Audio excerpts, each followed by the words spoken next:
How riches come to you.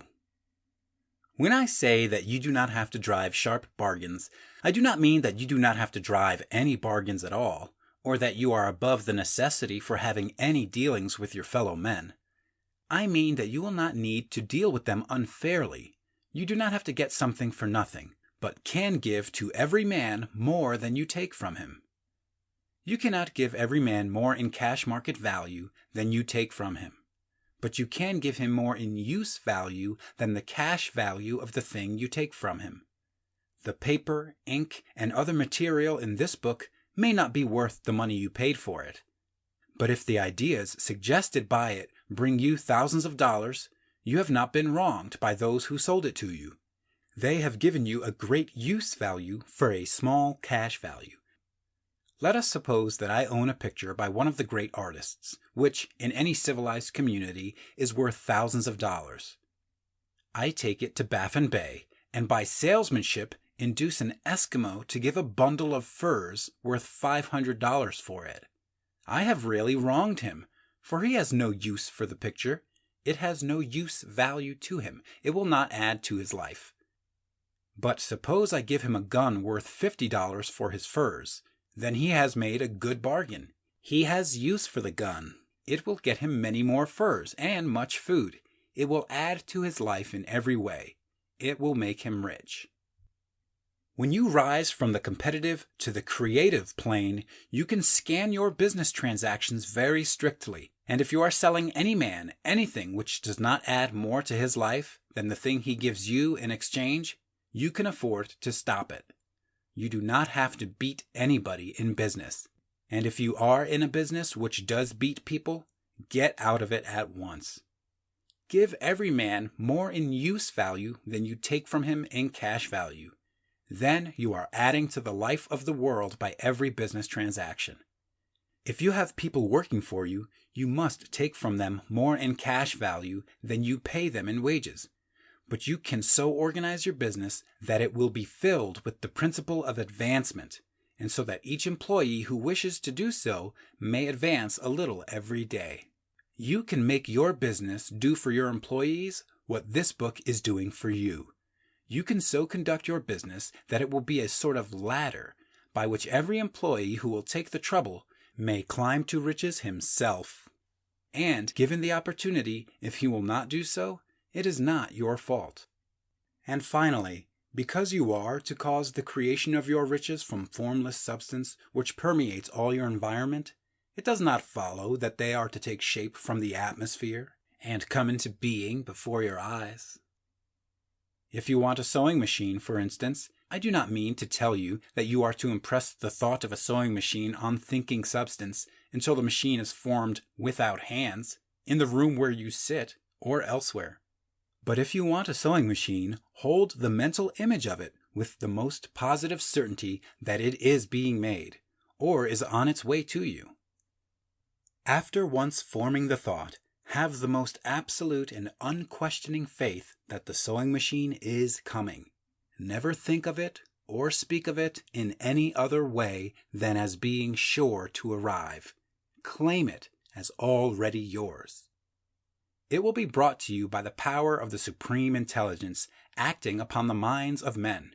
If you live in Maine, it may be that a man will be brought from Texas or Japan to engage in some transaction which will result in your getting what you want. If so, the whole matter will be as much to that man's advantage as it is to yours. Do not forget for a moment that the thinking substance is through all, in all, communicating with all, and can influence all.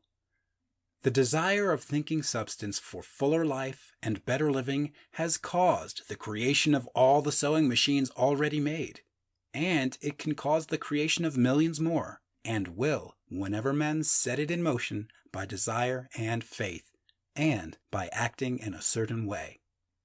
You can certainly have a sewing machine in your house, and it is just as certain that you can have any other thing or things which you want, and which you will use for the advancement of your own life and the lives of others. You need not hesitate about asking largely. It is your Father's pleasure to give you the kingdom, said Jesus.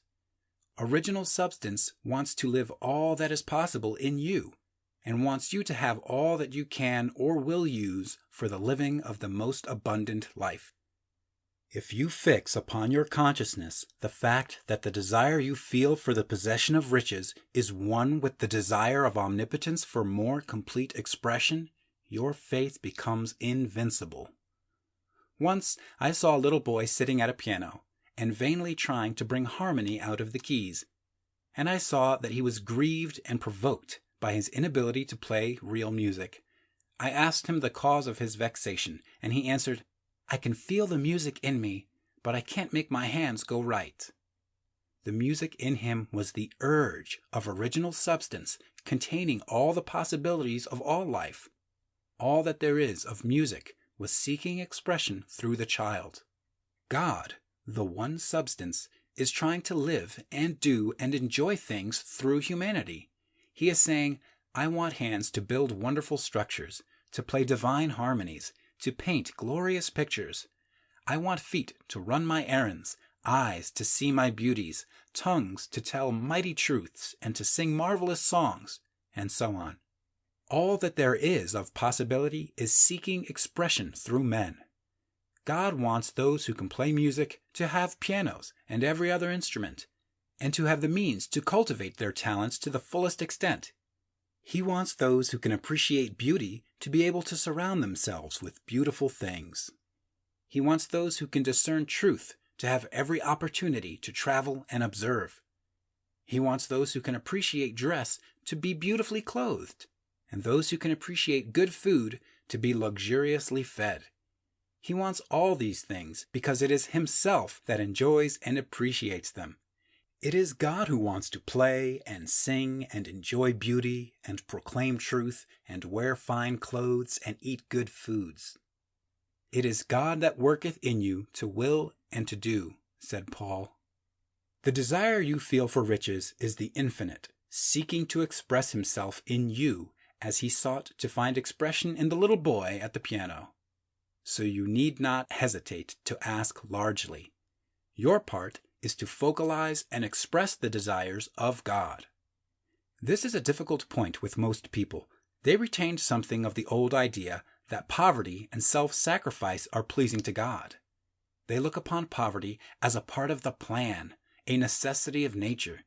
They have the idea that God has finished his work and made all that he can make, and that the majority of men must stay poor because there is not enough to go around. They hold to so much of this erroneous thought that they feel ashamed to ask for wealth. They try not to want more than a very modest competence, just enough to make them fairly comfortable. I recall now the case of one student who was told that he must get in mind a clear picture of the things he desired, so that the creative thought of them might be impressed on formless substance. He was a very poor man, living in a rented house and having only what he earned from day to day, and he could not grasp the fact that all wealth was his. So after thinking the matter over, he decided that he might reasonably ask for a new rug for the floor of his best room and an anthracite coal stove to heat the house during the cold weather. Following the instructions given in this book, he obtained these things in a few months, and then it dawned upon him that he had not asked enough. He went through the house in which he lived and planned all the improvements he would like to make in it. He mentally added a bay window here and a room there, until it was complete in his mind as his ideal home, and then he planned its furnishings. Holding the whole picture in his mind, he began living in a certain way and moving toward what he wanted, and he owns the house now and is rebuilding it after the form of his mental image. And now, with still larger faith, he is going on to get greater things. It has been unto him according to his faith, and it is so with you and with all of us.